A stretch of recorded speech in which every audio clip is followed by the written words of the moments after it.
वो उधर उधर इधर दिख रहा है वहाँ पे बड़ा वाला दिख रहा है ना। कितना बड़ा है सब देख लेना।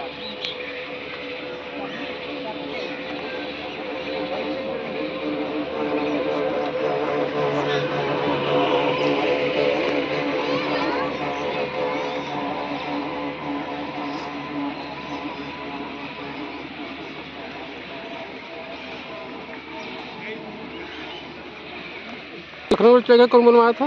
हाँ? लखनऊ वाला चिड़ियाघर कौन बनवाया था?